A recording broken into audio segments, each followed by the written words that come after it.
Eyes out, beats on the track.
This is not a test. This is your emergency broadcast system announcing the commencement of the annual purge sanctioned by the U.S. government. Weapons of Class 4 and lower have been authorized for use during the purge. All other weapons are restricted. Government officials of ranking 10 have been granted immunity from the purge and shall not be harmed.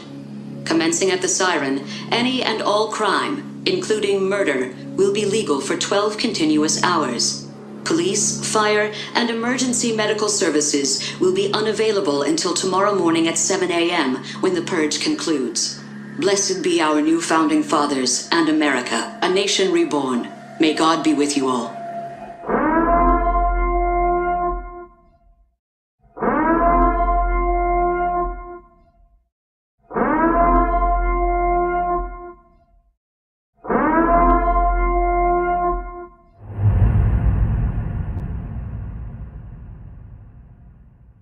Imagine living in a place where every 3 hours someone is shot and every 14 hours someone is murdered. And I'm not talking about Iraq or Afghanistan, but Chicago, one of the biggest and most sophisticated cities in the world. On the city's south side, considered the heart of Black America, gang rivalry is tearing its people apart. It's become so brutal, both police and gangs agree this is urban warfare out of control. We went into what is now dubbed Chirac to meet those who are fighting for survival on the front line.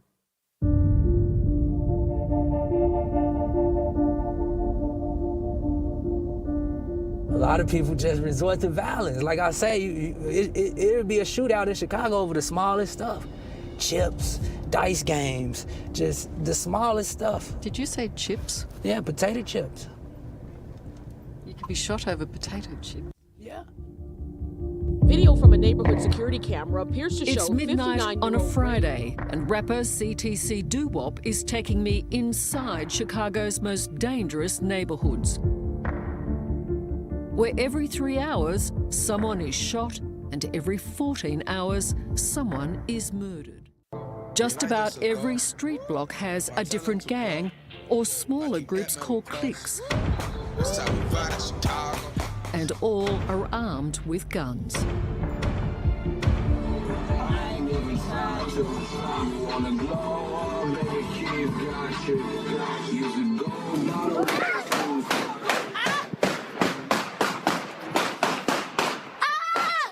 There are people risking their lives every day just by walking out the front door. Literally.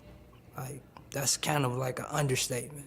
Like, you would think 10 p.m., oh, that's not late on a Friday night, but you go in the wrong neighborhood trying to get gas at 10 p.m., who's to say how that's gonna end? In fact, you don't actually have to leave your house to be shot. Nah, bullets come through walls, windows, everything. Like, it's been people in Chicago that's been killed in their sleep. They have nothing to do with nothing. They just innocent bystanders. People making plans for their death.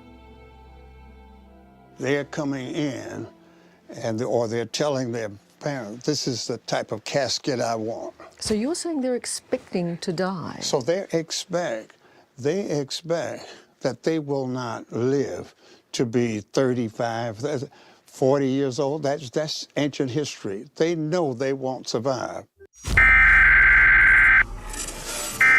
Ladies and gentlemen, make sure you like the stream. Make sure you like the stream so we can get some more viewers in here. Views are low, as Action This is Potential not a did test. say. This is your emergency broadcast system announcing the commencement So, of this is going to be a very interesting live stream today, all right? Weapons of class 4 and lower. Make sure that as you come into the building, you like the stream. It's good to see y'all again today, ladies and gentlemen. I got a little bit of a different setup for y'all. Hopefully it looks a little crispier. I forgot to change out my computer chair, so I'm sitting a little high. I'm on a bar stool right now. It's not too comfy. We'll see how long the stream lasts. We should be okay. Good to go. So we're talking about the Purge, y'all. We're talking about the Purge. And there is a purge that's getting ready to come to the city and state of Chicago, Illinois. Illinois. And this is serious. This is unlike anything I think we've ever seen. So I'm going to go ahead and be the first to go on record and really, really, really warn you that if you're in Chicago right now, I would heavily advise you to move. As one of the live viewers recently mentioned, Chicago's been a war zone for a long time, since the 60s, as Diana Prince says. So it is a city of mobsters, gangsters, crime, and that element, that faction. All right. That's been that way for a long time. Before we go ahead and get into the Chicago elements, though, let's go ahead and cover some news. What do you say? The first article we have today comes to us from Reuters, which is actually a news site that I think they're trying to ban because it's Russian-based. But a Trump R-word accuser, E. Jean Carroll, plans a new lawsuit against former president. And that's right. Former President Trump is dealing with an accusation of grape. New York, a writer accused Donald Trump of graping her more than a quarter century ago, plans to file a new lawsuit against the former U.S. president, whose lawyer called the effort extraordinarily prejudicial, in quotations. In a letter made public on Tuesday, a lawyer for E. Jean Carroll said the former Elle magazine columnist plans to sue Trump for battery and intentional infliction of emotional distress under the New York State Survivors Act. And you can see a good picture of Miss E. Jean Carroll there. It looks like she's got her attorneys as she's leaving the courtroom. I'll keep you abreast or afloat of that news story. Another article coming to us from the great state of South Carolina. Has anybody said that before? I don't know if anybody's actually ever said that. A 42-year-old black mother of 9 is dead after being shot by her white neighbor. You think this has any racial intentions there? Nicholas Lucas is his name. He claims to have accidentally shot Keisha Tate through the window of her mobile home in Gaffney, South Carolina, while she was cooking dinner. According to the victim's children, per the Associated Press, on Saturday, August 27th, Lucas and his friends were shooting at a satellite dish not too far from their home at 6:30 p.m. Keisha, who was standing less than 50 feet away from the fallen satellite dish, asked the 30-year-old to stop firing his gun. However, news outlets report that Lucas continued shooting, and when the 42-year-old woman returned to the window, she was shot dead. Her children, who were present, were unharmed.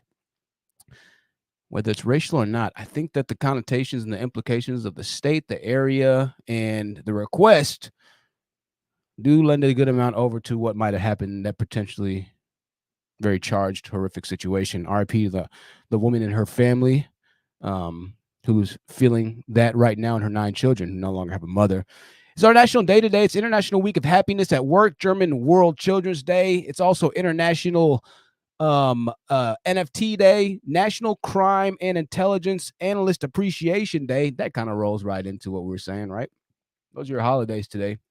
So what is the purge going on exactly? What does this mean exactly? So unless you've been living under a rock, then, well, not necessarily, because there are a good amount of people that haven't heard about this at all. But Chicago, Illinois, the progressive Democratic state of Chicago, Illinois, recently looked to pass an act called the Safety Act. That's right. It's called the Safety Act. Now, this Safety Act is a very interesting, a very interesting concept here. Okay. You look at news stories on the Safety Act, you're going to see all kinds of different things pop up all over the place. But the main things that a lot of people are having a big issue with is the lack of cash bail, or the ending of cash bail for certain criminal elements. Now, what does that mean exactly? Cash bail. Well, whenever you do or commit a crime, whenever you do something atrocious, or whenever you accidentally get caught up in something, like a lot of, apparently a lot of minorities get caught up in, accidentally falsely charged, then the judicial system in the United States says, okay, we're going to make you a court date. And if you don't have enough money to get out and enjoy your freedom until your court date, then you have to sit in jail. Right? So I've had to sit in jail. Millions of other Americans have had to sit in jail, awaiting their impending court date.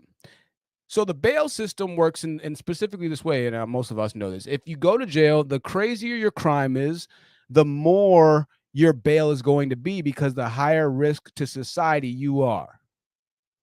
Right? The higher risk to society you are, the more your bail is going to be. Ideally, that's the way it should go. Now, this bill introduced gets rid of cash bail in some instances. What does that mean exactly? So if we get rid of cash bail in some instances, that means that I no longer have to wait, right, until my actual court date. And this is where we have a big problem now. This has been argued back and forth in all kinds of different ways. But in 2001, Chicago PD published this article with the help of ABC News. It says Chicago police are looking to slow down crime as shooting spikes. This is 2021. And as Diana Prince said earlier, this has been happening a long time in Chicago. But 5 people were killed in this particular weekend. 55 more were injured. A week after 3 people died and 34 others were injured and wounded on Memorial Day. Listen, this happens all the time. This is nothing crazy. This is the normal for Chicago. This is the normal for Chicago. You can look up a million stories. You can look up 1,000 weekends where at least 5 people were killed in one particular southern demographic region. It's amazing what's going on over there. I'll be honest with you. It's fascinating. It's definitely self-genocide going on, right? So what Chicago decided to do, oh my goodness. What Chicago decided to do is Chicago decided to say, okay, this is what we're going to do. We're going to get rid of certain bails for certain criminal elements in a hope that the crime is going to go down. I kid you not, that's exactly what Chicago is getting ready to do. The most backward thing I've ever seen in my life, the most backward thing we've ever seen in our lives, I'll be completely honest with y'all, is getting ready to happen on a scale that's dangerous. And that's the nicest way I could put that. Who's responsible? Who's responsible for doing something like this? Who got the idea that this might be a good idea? Well, the mayor of Chicago, who I don't even know how this woman is still mayor, had the brilliant idea that this is the best way to tackle crime. Her name's Mayor Lori Lightfoot. I personally don't even think she's a human. I think she's a reptilian, but that's all I'm going to say there. All right. That's all I'm going to say there. You can think whatever you want. Mayor Lori Lightfoot has set some of the most wildly irresponsible laws that I think the country has ever seen. And it's amazing to me that she actually still has a job, all things considered. Now, we've seen that the Democratic element plays a huge role in the amount of crime that goes on and happens in cities. And we know that the Democratic element is a lot more tied to the black community than the white community, much more tied to the minority community than any other majority community, at least inside of Western civilizations. The Democratic side is who we lean towards. And Chicago is one of the most democratically progressive cities to ever exist. Right up there with New York, right up there with Los Angeles. Chicago and the entire state of Illinois is staunchly Democrat. They have some of the strictest gun laws in the world.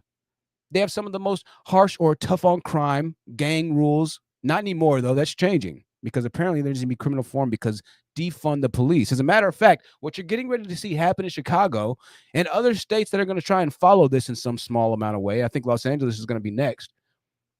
What you're getting ready to see right now is a complete buck at the police and judicial system. They are trying to take away as much power from the police and the justice system as possible because, once again, the democratic element of the justice system, a large portion of the black community that does not support the justice system, supports what's getting ready to happen. They truly do want less government, less police infrastructure interfering with the matters of justice. So now it's getting ready to go straight into the citizens' hands. Let's talk more about this bill. This is fascinating here. This is absolutely insane. We have a lot of video to cover, so we're just going to start off with some video. These are going to be people who are Democratic most of the time. Mostly, these are going to be Democrats who are speaking on this bill and this issue and everything like that. Let's go ahead and listen to what Kim has to say here. All right, let's go ahead and listen to what Kim has to say. Very attractive woman here. I'll say that. Let me not say it too loud. We have 5 innocent victims and a community that has been terrorized. As the superintendent has said, and I will repeat, this is simply unacceptable. Prosecutors say 19-year-old Tyshawn Brownlee confessed to the crime spree when taken into custody at his Oak Park home on Sunday. He's been charged with 4 counts of armed robbery and 1 count of attempted first-degree murder for this. Gosh dang it, Tyshawn. Okay, if you're looking at the screen right now, what you're seeing right now is a robbery just on camera, not even in the complete darkness. Thank God this camera has night vision. This guy tried to grab the gun from Tyshawn. Obviously, it did not go so well with that. Obviously, Tyshawn got and managed to control the gun. The guy who tried to fight for his life was shot. I don't think he was killed. But Kim said that this is simply unacceptable, right? She said this is simply unacceptable. Let's go to another video. In this video here, I titled this The New Normal. That's right, the new normal in Chicago.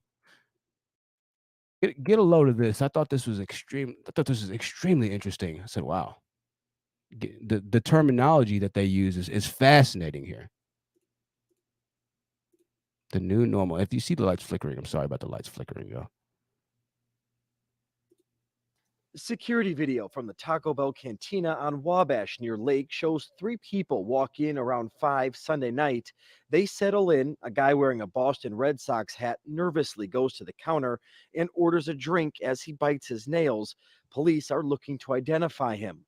Moments later, 3 more people enter the Taco Bell. It appears drugs are brought out on the table when the deal goes bad near the front of the restaurant. The second group can be seen rifling through the pockets of the others. Now, this is broad daylight in McDonald's, y'all. My niggas. Oh, yo, this is broad daylight in McDonald's, all right? It's not like they're in the bathroom. Broad daylight in McDonald's, drugs on the table, getting frisked and searched down in McDonald's downtown, like a decent McDonald's. If you look outside, this is downtown, nice area of Chicago. This is modern day, pre-January 1st, 2023, no criminal bail reform in Chicago. Keep that in mind for the first of the year.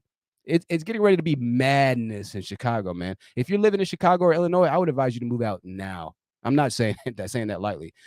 It's getting ready to be a lot of death in Chicago, a lot more death.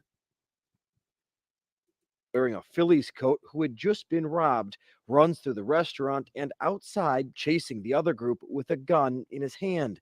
Police say what happened next is 2 people were shot in a nearby alley in Chicago's Theater District. Neither victims were the intended targets. A 55-year-old was shot in the ear. He worked as a stagehand for the Nederlander Theater's production of Moulin Rouge. The shooting canceled Sunday's show at the last minute. Tonight, the show went on. Chicago Bike Police made their rounds as theatergoers went in. Well, those police look pretty intimidating, huh? What?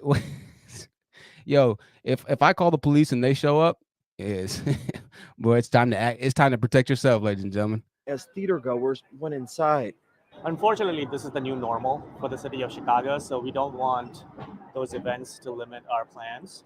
This is the new normal for the city of Chicago, so we don't want the events to limit our plans. This is the new normal for the city of Chicago. We're used to it at this point. We're not going to shut our experience, our movie theater experience, our play, our whatever down, because this is the new normal. This is what happens in Chicago now. What does that mean exactly? Well, whenever you start to get accustomed to something, no matter how traumatic it is, and it's possible to get accustomed to something no matter how traumatic it is, if it happens repeatedly enough, you'd be surprised. And this is why so many people have such a crazy experience when they travel outside of the United States, because you see and you experience and you meet with people who have a lifestyle that's so radically different than yours. You're like, oh my God, how is this even fathomably possible? How have you made it in this type of lifestyle? I couldn't even imagine, right? Because it's so radically different. That doesn't mean good or bad, but it means that things are different. However, when you're forced to do something, when you're placed in an environment that makes you operate in a certain way, that requires you to just accept the way that things are, then yeah, you can be accustomed to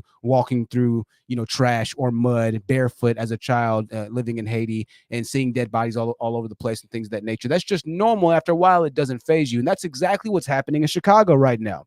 Now, I personally believe that this might be a psyop. What do I mean by that? Well, I think that they are quite literally trying to make a purge in Chicago right now. I think that quite literally they are trying to make it to where it is easier to get away with crime so that citizens can relieve themselves to some essence or to some level. I honestly, with all of my good heart and intentions, believe that, because it makes no sense. The laws that are being written to try and combat crime that end up supporting the people who are the worst of the worst. And what do I mean by that? Well, let's go ahead and go on to some more video here and talk about this. I found this video of one of the ladies a woman defending the Safety Act, and she goes on to explain exactly what this means and yada, yada, yada. And I thought that this was particularly interesting because it sounds like, she really understands this on a much deeper level and that she really knows what she's talking about, right? And this is kind of how politics is, man. It's really gamey. But let's go ahead and watch this for a second and listen to her explain to us what exactly this act is, the Safety Act, all right? What exactly is the Safety Act? Because according to this website, everybody is misconstruing and fear-mongering the Safety Act. In the name of this video, the Safety Act in Illinois is not a, quote, purge law. This is a time where they say this is Now listen to the music. The music is very upbeat, very, right, vivacious. Is that the right word there? Colorful, right? free for all crime is legal for the next 24 hours. That's the concept of the purge, right? That is not the case here in any way, shape, or form. Now, she's not lying. That's not the case, and that's not what any of us are saying. As a matter of fact, nobody said, and nobody thinks that all crime should be legal. But this is a play on words, and I want you to observe, right? Listen to what's being said and what's not being said. Of course, we know not all crime is legal. That's impossible. That'd be like a treason, right? And the National Guard would come in. So, but they say these things to try and make it seem like, oh, right? Of course, not all crime's legal. Well, fucking hell, we hope not. I certainly hope not. This is fascinating, ladies and gentlemen. Man, buy your supplies now, because in the next 10 years in this country, it's getting ready to be very interesting. This law actually does. This is next 2 years, in my opinion. It's just redressing bail. You are not being given and invited for any free-for-all for crime. If they say you're dangerous, you're accused of these felonies. If you're accused of a violent crime, you're just going to be detained. My name is Olayemi Olurin. You can call me Olay. I am a public defender for the Legal Aid Society in New York. I am a political commentator and what I would just generally like to call a professional loudmouth. Our cash bail system, the way it works is people set bail on you, the court set bail on you, and if you have the money, you get out, you can buy your freedom, and if you don't, you sit in. And it really doesn't have a public safety component. It's often talked about that in the media. People, the minute you talk about cash bail, they go, oh, you want danger, crime. It has nothing to do with that. The actual legal reason why we have bail is to ensure that someone returns to court. That's the actual legal standard. When you go in court, it's not about whether or not this person is a safety risk. It's about whether or not you think they'll return to court. And they've instead, our cash bail system weaponizes poverty as like, oh, you're poor. No, she's right but wrong about this. It is 100% about, it is 75, 80% about whether or not somebody is a threat. To some extent, it is absolutely about whether or not you're a threat, because whenever you have bail assessed to you, they look at your prior record, your prior criminal history. And this is where the deception starts to come in. This woman's a public defender. So I don't know why exactly she's saying this, but most of us who have at least gone to jail one time understand this simple concept, right? And that is that your history or your background has a major effect on what the judge is going to say to you going forward. If you commit a ton of crimes, the way it's supposed to be is that it affects your future. However, the Democrats, the left, or a lot of the community would rather support an instance in a society that doesn't judge you based off of your past, that doesn't judge you based off of the horrendous things you've done, but focuses more on this rehabilitation. And they try and make it seem like bail somehow has a connective relationship or a symbiotic relationship with the threat level of a human being. Are they trying to make it seem like it doesn't have a connection? But it does, 100%, right? Very bad people who do very bad things are given very high bails to ensure that they don't get out of jail. Okay, so that's exactly what bail is for, to make sure that somebody A can be in jail, but B, if they decide that they want to put up a decent amount of money, say they do something really bad, if they want to put up their house and the system says, hey, you know what, we'll go ahead and let you put up your house. We'll go ahead and take it right on in. Enjoy your couple of months, enjoy your year or 2 years out while you fight your case, because you're going to end up getting locked up eventually. If you decide to run, we'll take the house and we'll still find you. You're not going to run from a court martial, from the justice system, all right? You're not going to get away. So that's kind of how it works right there. Okay, let's go ahead and move on here.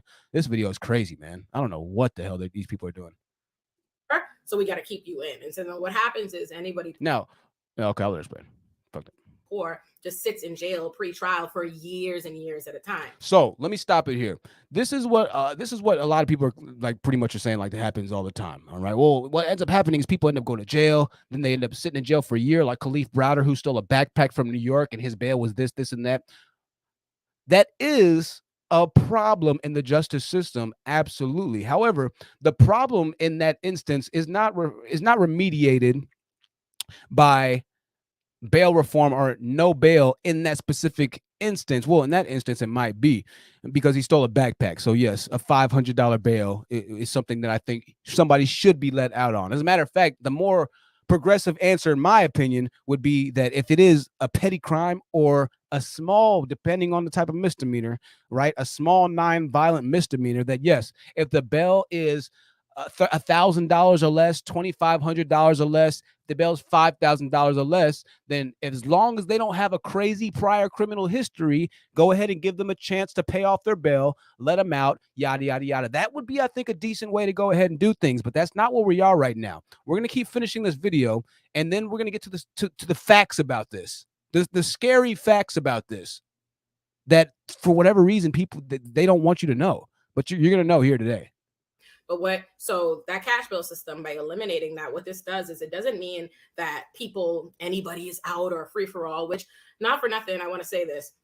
People being out there, statistics actually do not support this idea that our media perpetuates, that crime is being committed by people who are out on bail. That's just not the case. But even if you did, whether or not you're on bail, whether or not detained, not detained, if you're out and you violate a term of your release, you will be sent back. So this idea that, like, okay, now she's completely wrong about this. We've seen time and time and time again people who are supposed to be locked up. As a matter of fact, in the beginning of these articles, in the beginning of these live streams, we bring articles of recidivism type of nature, right? Guys who were supposed to be locked up. We've been talking about the Democrats and all these other people. The woman who just killed 6 people has had 13 prior car crashes, right? Who's trying to claim mental insanity right now. So there is an element of recidivism of people who are on probation. She's acting like people who are on probation never mess up their probation. Most people who go on probation mess up their probation. Okay, you can look that up. Most people that go on probation end up messing up their probation. Now, whether or not you think it's a justifiable mess up is another argument, but most people that go on probation end up messing up or having some kind of issue. You can say that's the system and the way the system designed, but there's no right answer. However, there's a very wrong answer in this case, which is what we're talking about today, right? Let's continue going. Oh, by having people out, they're going to commit all this crime and that goes unchecked. But that's just categorically untrue. But what the new system will do, the Pretrial Fairness Act, when it comes into place in January 2023, it actually does have a public safety component in it that didn't exist before. Because now what happens is Misdemeanors and low-level arrests, okay, you can't detain on this. But felonies, and most felonies are anywhere where it's violent crime, or the prosecutor could allege or articulate any grounds that you are a public safety, you actually pose a danger to public safety, you will just be detained. So in a world where you did pose a threat to public safety, but with cash bail, you have the money, you're out, regardless of how much you might endanger the public. But in this new rule, in this new system, the prosecutors and the judges do actually get to take into consideration public safety stuff, and also add credence to our presumption of innocence, because now, instead of a mere accusation, the prosecutor actually has to articulate something, some actual grounds or evidence for why they want to detain you. The purge. So let me say this, and let me go ahead and break down exactly what she said. All right, because it's political. It's very political right now. So the community positive element of having, right, this no cash bail. What she's saying is that, well, if you have somebody that is a really bad person, that is really this, if you do have somebody that is a murderer, yada yada, they'll be detained. If you have somebody that is this, then they'll be detained. Right? They won't have bail, essentially, so they'll be detained for until their trial comes about, right? This is very, very, very interesting. This is very interesting. So there is a positive criminal element, or there is a positive community element to taking away the cash bail. Right? The problem is, in order for that aspect of the positive to actually be rendered, right, it has to inconclusively either show on video that the person is literally killing somebody on video. It's got to show undeniable proof and evidence that said person is the actual perpetrator of whatever crime is being alleged. If there's no actual undeniable proof happening right on video, then there is going to be no arrest. There is no detainee, and you're going to end up relying on the community to give you some kind of inkling of what's going on or what happened. And we all know that that's not going to happen at all. We all know that there's no chance in hell that that's going to happen. Already in police, less than 15% of murders and homicide that occur are solved, y'all. Less than 15%. 85% of murders that are committed in Chicago go unsolved. So this implication that, oh, well, we're going to put our resources into trying to find Don Travius and Marquavius is absurd. They don't have enough resources right now to arrest everybody. There's bail right now, and people are still, there's no bail right now for certain crimes, and people are still able to get out. They don't even go to jail because they're not arrested, right? So keep that in mind. If under a perfect world, a perfect system, possibly what she's saying would actually have some sort of positive implication. But as it stands right now, it's very, very, very dim. Let's go ahead and continue on with this video. Did I click out the damn video? Hold on a second. My bad. I stopped sharing the video for some reason.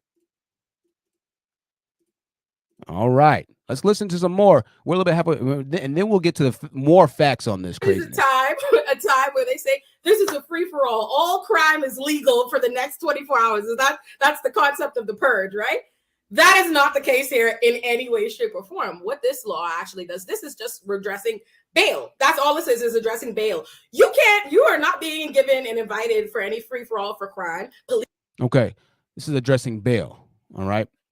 Bail is quite literally the ability that you have to get out of jail and experience freedom before your court date. Or in some cases, you can get out of jail and get a court date automatically given to you, and then that's kind of done. But bail is freedom. Make no mistake about it. So they're trying to pull apart this idea that, oh, bail doesn't mean that you're just going to go free automatically, right? But there's another side to this word detain. So pay attention. We're not at the crux of it yet. Pay attention. But what they're trying to get you to focus on is this bail. Oh, this bail. Bail doesn't mean keep having a bail doesn't keep you safe. Having a bail keeps people behind bars that don't need to be behind bars. That's what bail is.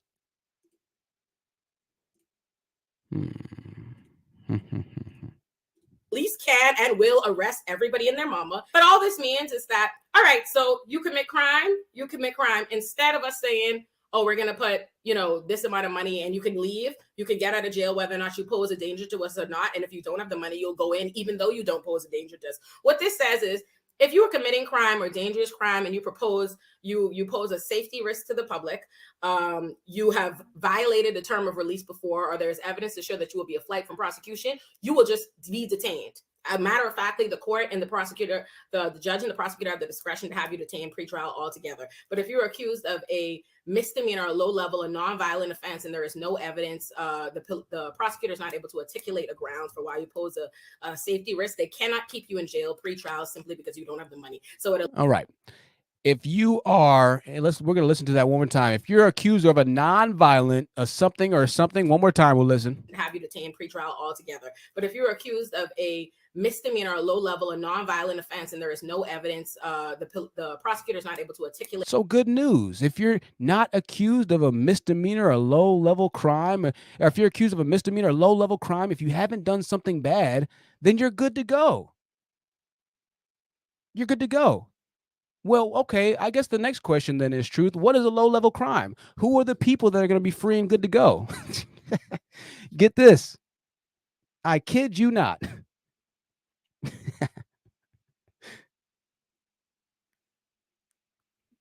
Hold on a second. I kid you not.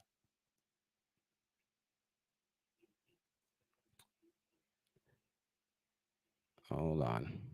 I gotta find the actual article now. I got too many links. Give me 1 second, y'all. One second.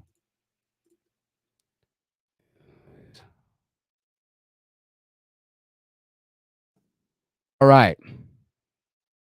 Jeez. Make sure we like the video, ladies and gentlemen. Make sure we like the video. What exactly? Sheesh. What exactly is the safe criminals? I don't know how this is.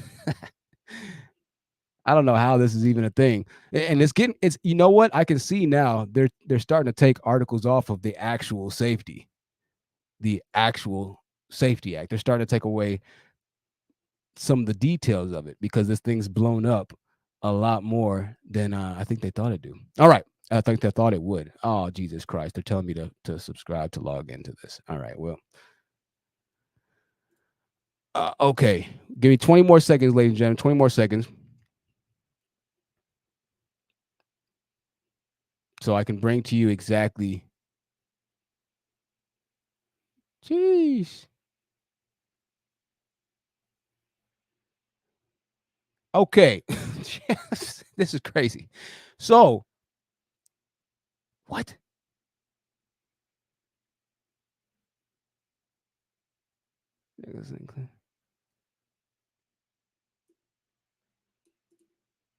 Okay. This is absolutely crazy.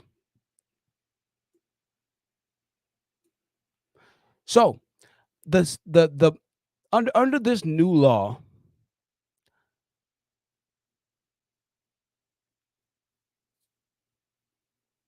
this is hold on, I'm gonna get to one other website. I'm sorry, I should have freaking had it. I should have had it ready. I'm almost there.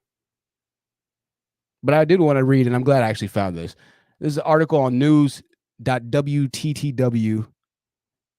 Says the Safety Act, Accountability, Fairness, and Equity Today Act, better known as the Safety Act, was signed into law by Governor J.B. Pritzker in 2021.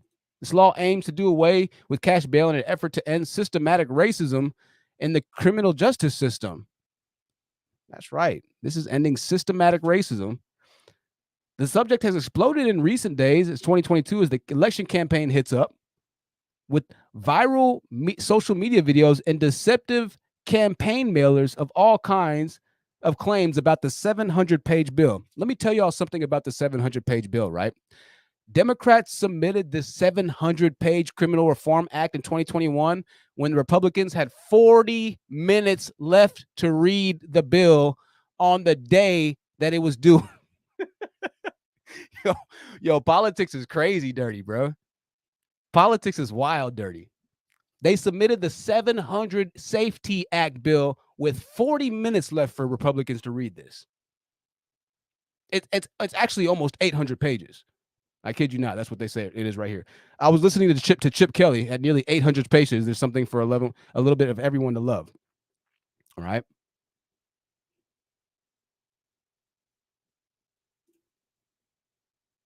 So of course, they didn't know.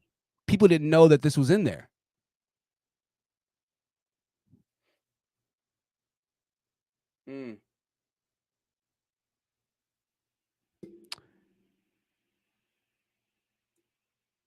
So this is crazy. Listen to this. In an interview,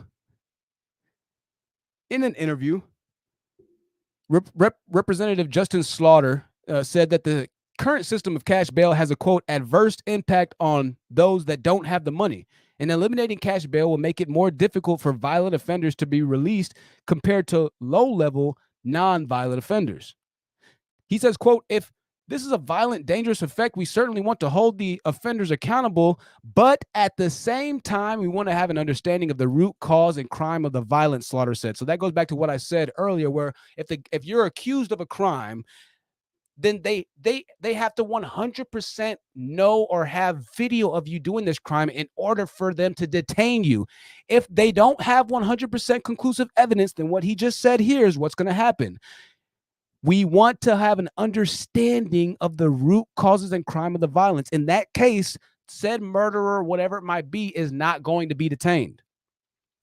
Okay? Is not going to be detained.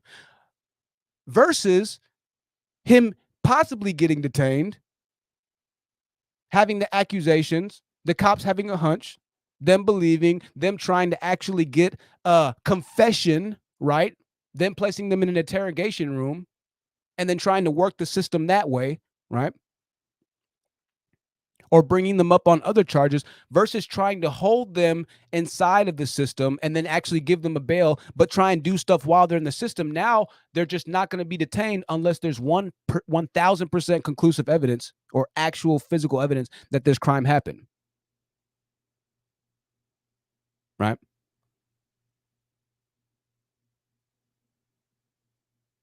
Now check this out. It says prosecutors are required to submit a request for detention if the offender committed a crime that poses a significant threat to public safety of a community or individual. The state is also required to provide each subject a hearing within 48 hours to determine if the suspect should be released.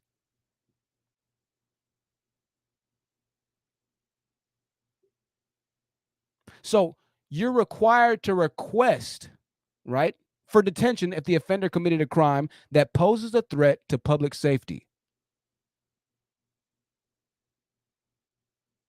Glasgow said it's nearly impossible to provide evidence needed within 48 hours since it takes time to review body and surveillance cameras and crime labs to take place in time to process the evidence. So you're required to submit a request for detention as a prosecutor, and you have 48 hours to determine if the suspect should be released.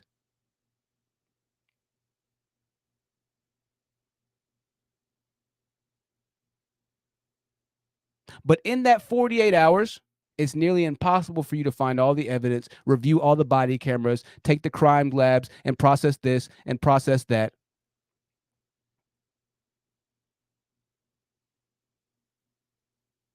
So if they do manage to actually get into the system somehow, or if they after a request for detention, you have 48 hours to determine whether or not this person should be released.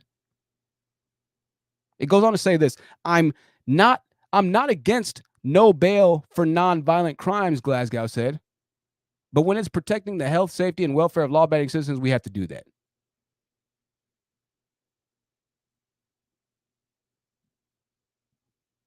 I'm still trying to find the actual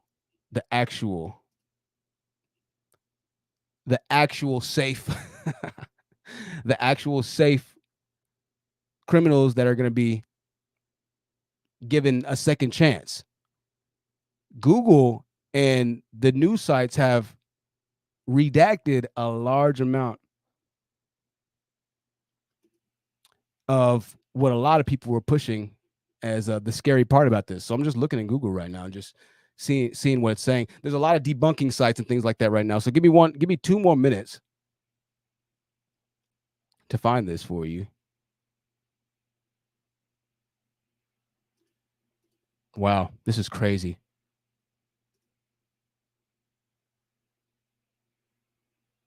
Wow, this is crazy. They're redacting so much. You pretty much have to go to geez. This is crazy. Wow. They're changing so much. I was looking at this stuff earlier today and just looking at how much it's changed already. Even the website that I was just looking at's already changed. Okay, we finally found the picture. You got to go to Twitter to find this picture at this point. This picture has been so freaking hidden. This is unbelievable, man. I can't believe it was this hard to find this picture. So this is the list of people who are not going to be detained pre-trial anymore due to the Safety Act. What does that mean? Remember, the lady said, our wonderful sister said, that if they cannot 100% prove that you did it, what she said in a roundabout way is that you're going to be let go. Now check it out. This is the list. Here is the list of non-detainable accused crimes: robbery, burglary, non-residential; arson, non-residential; vehicular invasion; DUI causing bodily harm or death; involuntary manslaughter or reckless homicide; second-degree murder; concealment of a homicidal death. What the actual fuck is going on? And kidnapping. That's right. Because state law deems certain crimes probationable under the Safety Acts, those accused of these crimes cannot be detained pre-trial. Robbery, burglary, non-residential. I'm sorry, I clicked the picture here. Yes, we know. Arson, vehicular invasion, DUI causing bodily harm or death, involuntary manslaughter or reckless homicide, second-degree murder, concealment of a homicidal death, and kidnapping. What is concealment of a homicidal death? That pretty much means no snitching. That means that you killed somebody, you know what happened around something, and you didn't say anything. I don't know. That's what I'm thinking. Kidnapping, we know what kidnapping is. Second-degree murder. What is second-degree murder? Well, second-degree murder has to do with you responding to somebody who might have been an op, who might have been another gang member. Second-degree murder has to do with what a lot of cats in Chicago end up getting caught with, right? Which is that they're not shooting innocent people per se.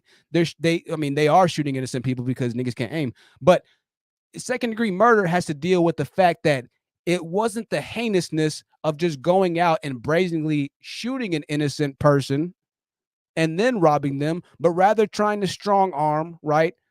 Rather trying to rob, and then something happened, a scuffle ensues, and then somebody gets shot. That's what second-degree murder is. So it's not you just completely being an outright monster. It is you being a monster, but it's just less of a monster with shoes on in this case. Most people who commit murder end up getting second-degree murder. Now, when you end up killing children, when you end up killing police officers, when you end up killing government officials, when you end up killing people of power, what people of high in society, or you just have multiple kills under your belt, then you'll be charged for first-degree murder. And then I think first-degree murder is actually premeditated, or maybe it's non-premeditated. It can come in different ways. I don't think second-degree can be premeditated or non-premeditated. But second-degree murder is essentially a small form of the purge when you scale it up to large scale. If you let people who have second-degree murder roam the streets or not be detained, then essentially what you are encouraging is that aspect of it, which is gangbanging aspects, or the criminal aspect. And Chicago's been crime and gangbanging since, I don't know, like Diana Prince said, the 60s, right? But either way, second-degree murder, right? Kidnapping, we all know what kidnapping is. We know there's a big issue with sexual deviancy, with sexual, I forget the damn name, sexual trafficking right now with women. Listen, I was just talking. Here's a story time. My girl just went to go get her hair done, and we were talking to this young lady, and she was really sweet. This is going to be another video for another time here, because I have to make an entirely different video about this, man. But she was telling us about all of her experiences growing up in Blackistan, yada yada yada. And we were, she's, man, sweet girl, man. We were in the hood, we were in the hood, and she was telling us about all of her stories and experiences with her friends and this and that. And she was telling me a story about what happened in this area, and I was like, man, I didn't know that women, especially black girls, had to deal with so much. I mean, it's a it's a lot being a woman. I know it's women, period, but it's worse. It's way worse with our community, man. We got some wolves in the black community, man. There's no level of protection in the black community. There is no snitching. There is no, you know what I mean? So it's just worse, man. Ah, fuck. And make sure you go to gotserum.com. I'm gonna go ahead and run my banner really quickly. And I was just listening to everything, and I was like, golly, like, it's just freaking, it's brutal, bro. It's brutal. It's rough out here for women, right? When no longer is kidnapping a detainable offense according to the Safety Act, which is a democratic city. Let's go back to this video here. This is fascinating, man. Let's go back to this video here. Now that's the facts of the matter here, okay? These are non-detainable events at this point. So when we go back to this and we listen to this lady explaining things away, listen to the passion, to the fervency of what she does it. It's mind-boggling to me. Laid a ground for why you pose a safety risk. They cannot keep you in jail pre-trial simply because you don't have the money. So she's right. She's absolutely right. They can't keep you in jail for those charges that we just read. Once again, robbery, burglary, arson, vehicular invasion, so that's carjacking, okay, DUI, causing bodily harm or death, driving drunk, involuntary manslaughter or reckless homicide, second-degree murder. Let's go ahead and take it a step further. We've seen, and I'm not going to rehash these instances, we've seen people in these spaces that have copped pleas, right? We've seen people in these spaces that have had things on their record where they pleaded down to a lesser charge. A lot of the time when you get charged with something, you're not going necessarily for the actual charge that you're getting charged for, but you end up pleading down. Okay, so there's an element of this that is still scary, because let's say somebody is of suspicion of first-degree murder and they are in jail. This is unclear, but I'm sure in the 800 pages that Republicans were expected to read in 40 minutes, somehow the answer was in one of these pages. Let's say that they are actually in jail for first-degree murder, and they are able to plead out to second-degree murder. Under the Safety Act, once again, second-degree murder is not a jailable offense, according to the new Safety Act of 2023 that's going to be established in January, second-degree murder. So in that case, the person who was initially charged with first-degree murder, from what I can understand, would actually have the possibility and the opportunity to now be non-detained or released due to not having a cash bail system or detainable offenses of the second-degree murder kind. Very tricky wording that these people use. So on one side of it, yes, the people who stole a purse, the gentlemen, the ladies who did petty crime, whatever it might be, there is somewhat of a benefit or aspect to it, right? However, most people that go on to steal purses and do this and do that, most of the time you're not going to be in jail for an extraordinarily long amount of time. As a matter of fact, the Khalif Browder situation, where he ended up committing and taking his own life after he was jailed for 3 years for stealing a backpack, was so rare that it became an international story, right? It became an international story. That's how rare it is. Now, I'm not saying that there aren't people in jail that have been there for longer than they might have supposed to have been there. But the answer to that isn't going and just causing the purge to happen. That's not the answer. The answer to that isn't letting people not be detained for second-degree murder, kidnapping, DUI, reckless homicide, right? That's not the answer. At least not what I think. All right. Let's go back to our cheery, bubbly, oh, you all have everything confused. Eliminates that aspect and actually adds credence to our presumption of innocence by requiring the prosecutor to actually have to allege some facts against you rather than. It does give you some credence as innocent. She's absolutely right here. It does make the processors need to, in 48 hours, prove whether or not you are a threat. 48 hours to, I mean, have you seen the, and this is why I think this is a psyop, y'all. Like, you've seen the first 48. We've all seen the first 48 where it's just, you know, pretty much the first, it's just, you know, niggas pretty much, you know. We've all seen the first 48. This is why I think that they're just openly mocking and laughing and spitting in the Republicans or the right side's face. They 100% want to create a utopia for crime. There is no question about it. This is absolutely what they want.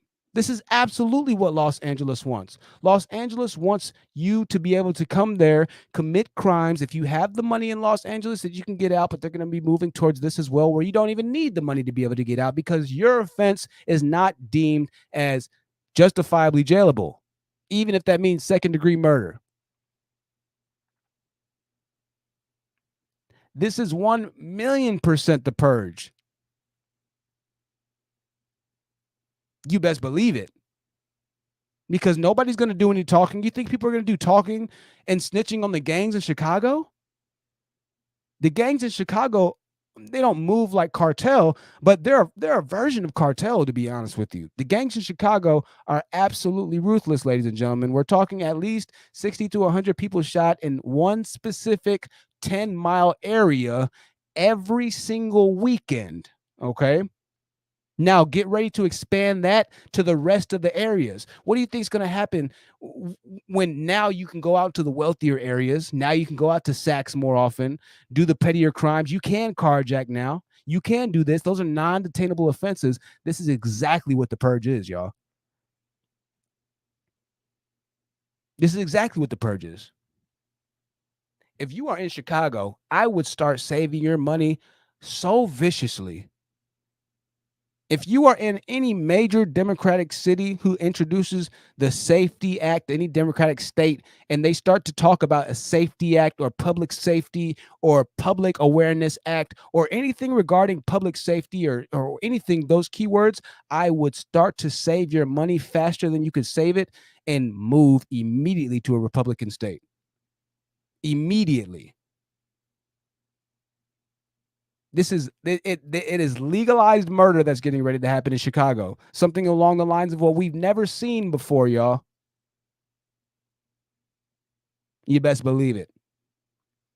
But they would have you think, certain groups and elements of people would have you think that, oh no, this is just to help out the disenfranchised black people. The black people who are just the black boys who just can't catch a break from the police officers. Right? That's what they would have you think. Woo! Woo, woo, woo, woo, woo. My goodness, my goodness, my goodness. We're gonna keep on going with this. This is, man, I do not know. I don't know. There's an accusation and now I'm in jail. You want to live in a civil society where you have the presumption of innocence. There's a reason why America touts that so much. This idea that you can't just be accused of something and be thrown away. But advocating for a bail system where you know these people have only been accused of crimes. No one has been, evidence has not been presented. That's not what happens at arraignments. You can make an accusation. If right now I say you... Let me pause it here. Let me say something, okay? We've seen so many stories of these guys, right? We read a story about a girl, an older woman who was murdered by this guy, and he had, gotten out after 30 years and went and killed her. We see stories, and we read a story about a woman who was killed by a guy who had been arrested like 36 times, and he had never spent, I don't know, longer than a couple years in jail or something like that, right? Craziness. We see every single day the lack of criminal prosecution leading to other people getting hurt. We see every single day the lack of mental checks leading to other people getting hurt. We've seen every single day something being missed or the lack of charging, right? Because of this Black Lives Matter thing and everything like that, police have been charging people less. Government and court system have been charging people less and less and less and less. So right now they're trying to use this bail thing as a connective to connect to the idea that this will stop happening, right? They're trying to use this bail thing to somehow connect to in a very weird way that and this is so crazy.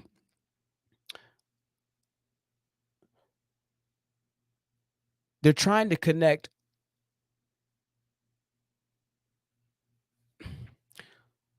So there needs to be a distinction, right? The issue isn't the bail in this case, right? The issue in a lot of cases, a lot of times, is that the people who need to be jailed don't end up spending enough time in jail. So they're trying to conflate this interesting problem. They don't spend enough time in jail. People are getting out of jail too early. Sentences are too light, and so people aren't scared anymore. People aren't scared to go to jail now because the sentencing, especially for first and second offenses, is so light, right?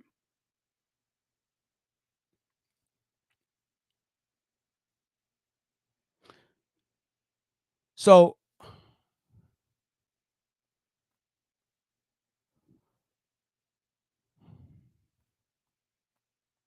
as a result of this, the sentencing being so light,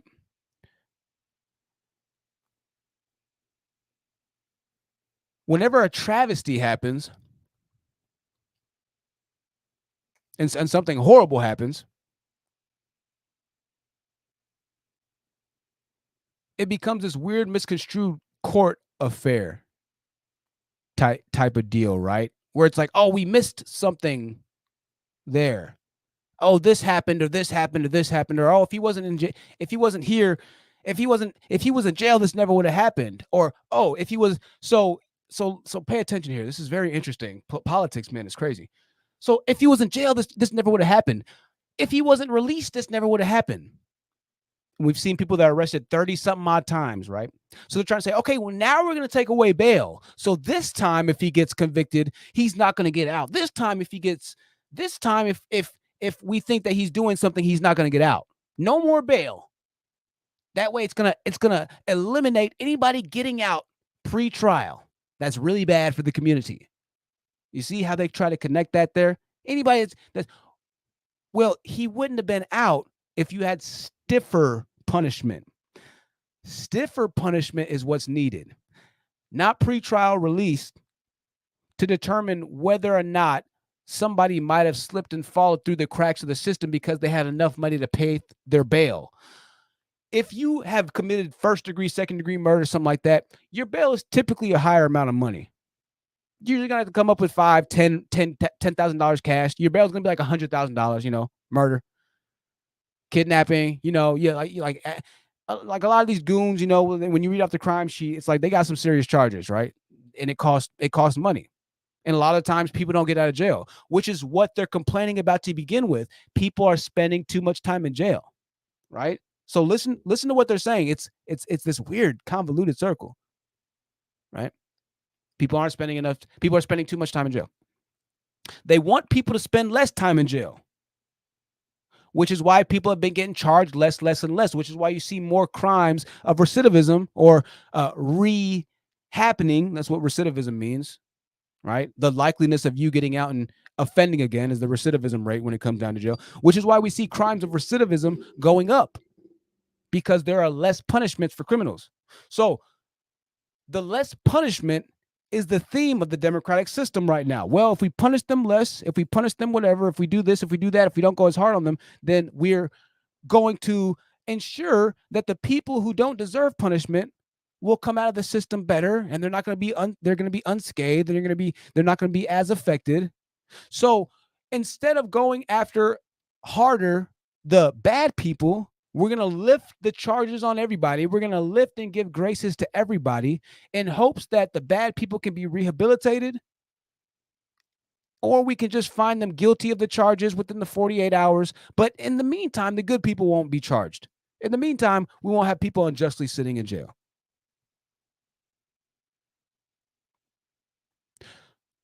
The next question becomes then at that point, when does the good outweigh the bad? Or at what cost? Can you remedy a situation of somebody who might have spent 6 months to a year in jail unjustly for a petty crime? At what cost do you start to remedy or rationalize murder, kidnapping, and other violent offenses? And why did we have to go so far as murder, second-degree murder, kidnapping? I can understand no cash bail for maybe 2 of those offenses on there, maybe. Right? Maybe 2. Let me look at the offenses again. Now that I say that, before I get mini canceled here.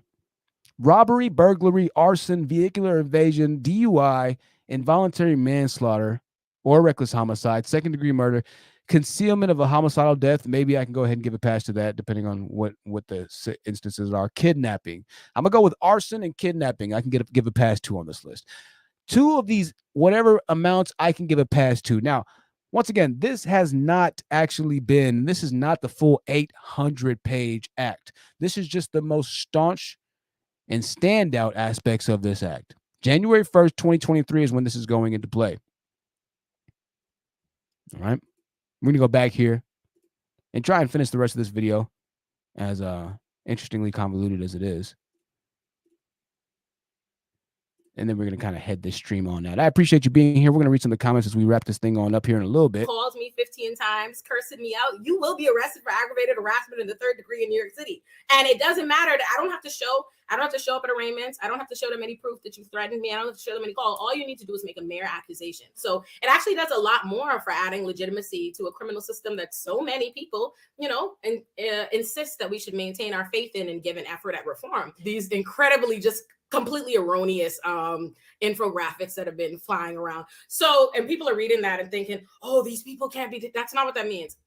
What it means overall is we no longer will have a cash bail system, right? Just period. No cash bail system. It's not that, oh, these people accused of these crimes, oh, now they can't be detained because no cash, but that's not what that means. If they say you're dangerous, you're accused of these felonies, if you're accused of a violent crime, you're just going to be detained. If they can articulate any kind of public safety danger against you of those felonies, now you're just detained pre-trial regardless of whether or not you can come up with any money. So it doesn't. If in 48 hours, this is what they're not saying. If in 48 hours they can prove that you are dangerous. If it can be proven in 48 hours that you are dangerous, that's the catch. They have 48 hours to prove, right? No, I just clicked the wrong video. Hold on. Let me try and go back to it. One second here.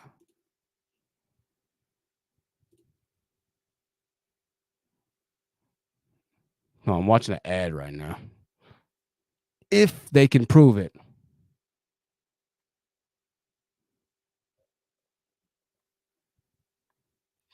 Sheesh. Okay, let me try and I'm gonna have to refresh this page really quickly. I'm watching the same damn ad again. Jesus Christ. Ay. Oh yeah. This is this is an interesting one here, y'all. This is in my opinion, like I said, I think this is a psyop. I think this is a psyop to see exactly how the people are going to respond, how people are going to handle things. Period. No cash bail system. It's not that, oh, these people accused of these crimes, oh, now they can't be detained because no cash, but that's not what that means. If they say you're dangerous, you're accused of these felonies, if you're accused of a violent crime, you're just going to be detained. If they can articulate any kind of public safety danger against you of those felonies, now you're just detained pre-trial regardless of whether or not you can come up with any money. So it doesn't mean people accused of murder, any violent crime, most of these felonies, it in no way means now you're free. No, actually, it means you are detained. The only difference is your freedom isn't based on a dollar amount. It's your freedom isn't determined based on your poverty. I love that they keep now your freedom is based off of those 48 hours of them deeming whether or not you're a threat, and also whether or not they're going to lower your charges. So once again, this is a very, very, very gray area response right here. If you get locked up for first-degree murder, which is a detainable offense, or any kind of murder, which is a detainable offense, right? And nobody says anything, or they don't have video or whatever it might be, but they pretty much know you did it, then yeah, technically you can get off, right? But if there's no bail system in play and everybody damn near knows you did it, but they can't 100% say you did it, then you can't be detained. It becomes non-detainable. Because in that instance, you would be holding somebody against their will. If they aren't a threat or whatever, then what are they in jail for at that point? Now you have to let them go if there's no conclusive evidence. I don't know, man. Keep making this out to be this super radical effort, but places like New Jersey passed this equivalent in 2014 under Republican Governor Christie. They already eliminated cash bail, and how this actually works in application is just merely that most of these misdemeanors and traffic infractions and things that would never have been resolved with Notice she said most of these misdemeanors and traffic infractions, right? Most of these misdemeanors and traffic infractions. She didn't say robbery. She didn't say murder. She didn't say DUI and carjackings. Listen to what these people say. Most of the misdemeanors. Criminal cases, because I think that's the thing people don't realize so much about the system is most things would not be resolved in a criminal conviction. What happened? And she's right about that. Most won't be resolved in a criminal conviction, but I can tell you that releasing them isn't an option as well. It's not the best choice either. She's partially right. So they use small nuggets of truth in this madness. There are small nuggets of truth. Well, the good people are getting caught in the system too. No, that's very true. The people who need a second law is very true. Well, then we need to write laws specifically that apply to these people, right?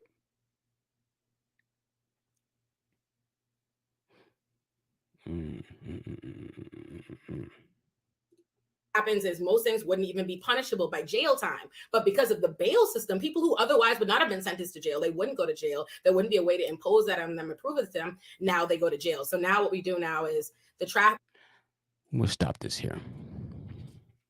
The Illinois Safety Act. It's the first act, ladies and gentlemen, that we've seen of its kind. What else, Doc? Said, no, it's not just a Democrat mentality. You're right. I appreciate that. From 2019, most dangerous top 5 cities, Adcha says, is Detroit, Michigan, St. Louis, Missouri, Memphis, Tennessee, Baltimore, Maryland, and Springfield, Missouri. 3 of these are Republican-run states. This is not a Republican or Democratic issue. Adcha, this is 1,000,000% a Democratic issue. 1,000,000% a Democratic issue. 1,000,000%. Also, from 2019, the most dangerous cities. I'm not sure what exactly the measure is, but I guess they're probably measuring, per,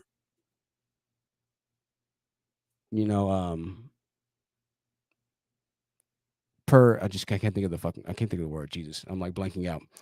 Hopefully you understand what I'm trying to say here. But Acha, I'm, in my opinion, this is just coming from me. I haven't been to St. Louis or Springfield, Missouri, but I have been to LA. I've been to New York. I've been to Detroit. And I would venture to say that LA, New York, and Detroit are probably a little worse than Missouri. But if the numbers say, then hey. The answer said if you commit bodily harm to anyone, you could be detained without bail. It's not rare. We're Alexander Collins in the building. Good to see you, Alexander. He says, salute THD. I'm from Chicago, and I'm very concerned cash bail is a recipe for disaster. Jerome Whiteside in the building. Good to see you, Jerome.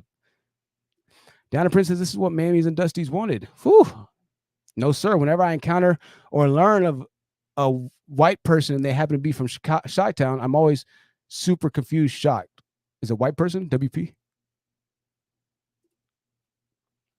Yeah, that lady's interesting. Oh, thank you, Diana. I appreciate it. Today, it's a good day, Diana. Today's a good day.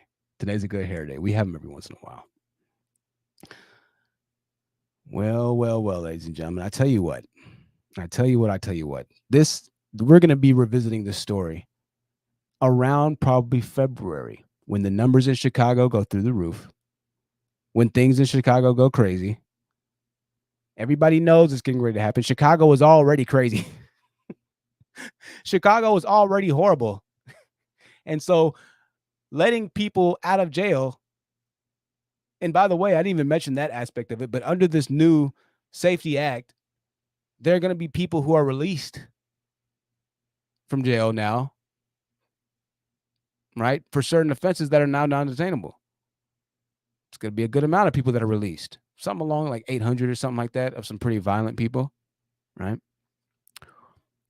Now's the time. This is the first Democratic move of this magnitude that we've seen. A direct buck at what the Republicans are trying to do to increase, to be honest with you, the police presence in America. You see, the Republicans want more police. The Dems want less police. This is the fundamental battle right now in America. Certain groups of people want more police and want more watchful eyes, if you will. And then some people in that group don't even want those police. They're like, oh, we can just watch ourselves, militia style. And then other communities want no police. And so there's this big clash. So when laws are written on one side and when things don't go this way on one side, then the other side rebuts and rebukes and just responds very, very, very malignantly, which is why at this point you have things like people sending the feds to an ex-former president's home. Never happened before in the history of mankind. So they're playing dirty.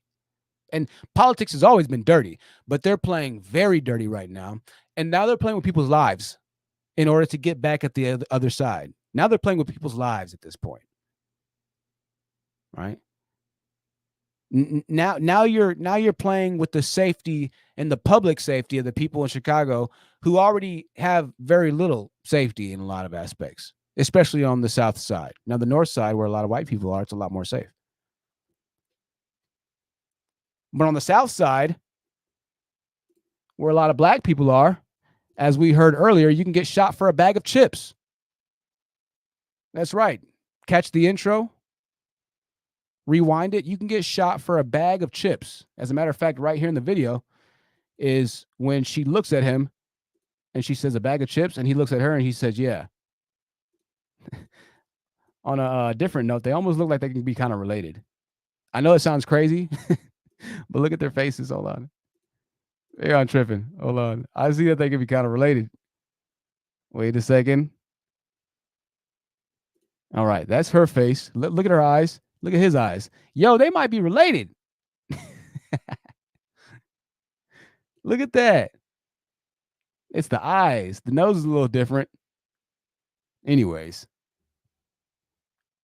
Hey, if you enjoyed this video, I enjoyed you. I'm glad that you came to join me today. We have a lot more videos and content getting ready to come. If you can support the channel, then you can do that. Make sure you head over to www.gotserum.com to pick up and transform your entire shower experience. Until you do, you never know what you're missing. Trust my word if you trust me. Take care of yourself, ladies and gentlemen. Read a couple more comments. At Chess, isn't this what people are mad at Biden for? Because he passed the 90s crime bill as a Democrat. The FBI's Uniform Crime Reporting Program classifies murder, non-negligent manslaughter, rape, robbery, and aggravated assault as violent crimes. It is from the FBI. Thank you, Acha. Okay. Angel said all those cities are Democratic run. The state government is way less relevant, and I think that that's an interesting concept. Angel, I had an idea the other day, and it was really interesting. And I was thinking about things, Angel, and I'll just kind of blank it out to you. Yeah, from that I think is a good point, and she's responding. Angel is saying that Atcha's comment here about Detroit, St. Louis, Memphis, Baltimore, and Springfield being the top 5 dangerous cities from 2019, and those being more Democratic cities. That's a great point there. So thank you for that, Angel. Most likely they are Democratic cities, which can happen a lot since we have a Democratic system, right? Quite meaning that we vote. Is that what Democratic means? That we vote? Do Democrats mean? Oh, that's interesting. Anyways, since each city and ordinance has almost like their own laws, it's like we have states inside of states. And this, I had a concept, and I'm gonna tell you all this concept that I had the other day. This is what I think the answer is, because the people are like, okay, so what's the solution? This is what I think the solution is. The solution is that there are 50 states in the United States, and I think that every single state should operate independently, but within the United States coalition. That's kind of what we do already. Everybody votes inside of their state, and yada, yada, yada. The problem is this. And I never heard anybody say this, so this is my own intellectual property that you're getting ready to hear. The problem is this. People living in a certain state want to change this state and the rules of that state. I think that needs to stop. I think that if you don't like the rules and the laws of a state, those laws should stay the same forever, and you should move to a state that the laws and the rules of which apply to your lifestyle conducively. For instance, if you are a severe Democrat and you believe in no police, then you should not be trying to change the entire spectrum of one state's voting and political ideology, right, and identity.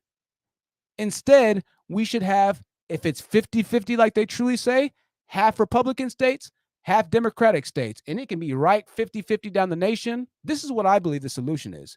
And those rules never change. If you want more police, then you're going to be in a state that has more police, more systems, tougher on crime, this, and that. Also, as a way to facilitate these types of changes, people should be given a voucher or a discount or some sort of help and assistance in moving, almost like a Section 8 program, and you get one chance to move. You get one chance to move to the state of which you like, after which you'll go through that state's Section 8 program, you'll go through that state's whatever program, and you'll start to build your identity in the state of the in said state in the United States that actually represents your conducive lifestyle. That's what I think the solution should be. But right now we have people living in a Republican state who are trying to turn it Democratic and then complaining that the entire nation is horrible because they live in a state that doesn't believe that in what they believe in. We'll move somewhere, and this is what we say about the passport bros, or people that are having a hard time dating or whatever it might be. And no, well, I can't say passport bros move somewhere, but the answer isn't move somewhere. The answer is to solve your problem, right? But in this case, the answer would be to move somewhere, right? Move to an area that is guarded and safeguarded with the rules and establishments. Now, here's the catch. If you take advantage of the government assisting in your move to that state, then that's it. If you don't like the rules of that state, from that point on, it is on you to save the money and get yourself out of that state. But we gave you, and the government gave you, a chance to actually get where you wanted to go. So if you wanted to be Democrat, then you have California, you have New York, you have Detroit, you have whatever it might be, whatever little area that are Democratic states, because they say it's like damn near 50-50, right? And that's the solution, in my opinion. Everybody's trying to change what doesn't need to be changed and causing all this infighting and all these Republicans and this and that. If people just go and lived where their community thrived, then we wouldn't have any issues. And this is why other countries have such a better nationality, have such a better national identity, have so much more pride, have a lot less of the issues that we have here in America, because they're in solidarity. But we have this weird thing now at this point, and I feel like it needs to change. It needs to be changed. Especially as we start to go forward in this digital age, especially as we start to go forward in this age of misinformation, immediate spread of misinformation, falsified information, internet connectivity.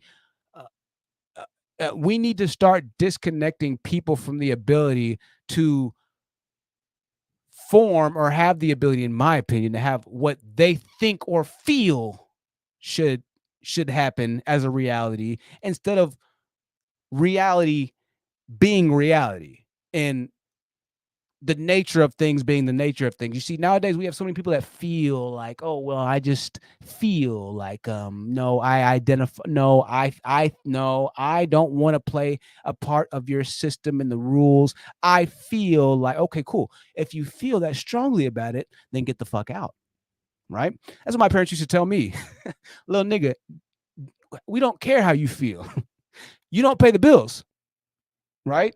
So take your feelings, shove them down your throat. And if you have an issue with that, there's the door. And guess what? I left. Right? This is where we have such a big issue. And this is why I feel like this is a bit of a psyop here. It's a bit of a psyop to see exactly what will happen if we give states the ability to do what they want, if we give people the ability to kind of actually get what they want. Let's go ahead and give humans what they want. In this case, less police, and we'll give in to your human nature and desires, right? As non-conducive as they are towards building society and communities, as non-conducive as they are to keeping the traditional mindset, traditionality of the Western society and family, as non-conducive that they are as building up a peaceful establishment, economical fortification or fortified communities, as non-conducive as they are as having a nation in solidarity, or at least the people who understand and who try and work together sometimes, what we're going to do now is start a test run, right? We're going to start a test run in the great state of Illinois. And we're going to see how when left to the guises, when left to your own devices, we're going to see how the people flourish. So I think that might be I think that might be happening right now, which will draw more of an element, right? Well, if there's less people that are going to be charged for something, I'm going to start going to that place, which is exactly what I said, right? I think that we should have areas where if that's what you want to do, then by all means, you go right on ahead. Once again, get the people that don't want to be there out, give them a free chance to move. As soon as you, unveil something like that, give them a chance to get the hell up out of there, and then give them exactly what they want. And once those laws are set in stone and established, don't change them. Don't change them. Let the people have exactly what they wanted. Listen, ladies and gentlemen, I'm going to roll this thing on out of here. I'm going to roll this thing on out of here. It's been a great, great, great live stream. I'm going to see you again probably tomorrow with some kind of BS. I'm not going to lie. What can you say? People like the BS, man. You got to give the people what they want, y'all. You got to give the people what they want.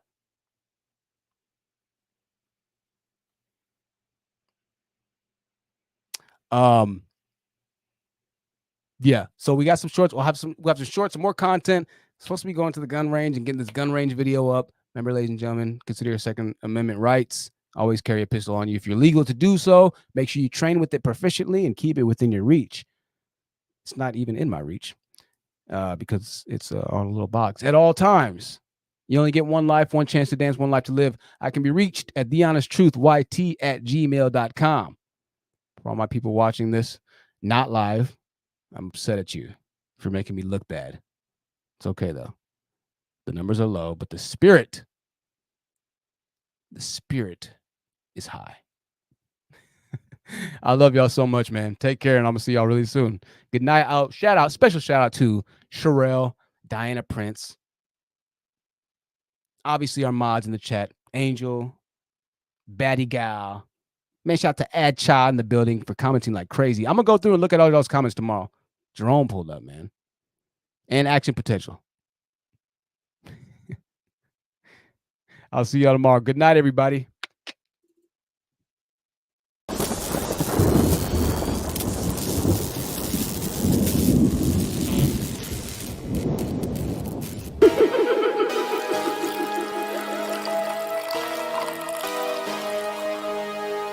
Eyes on me on the track.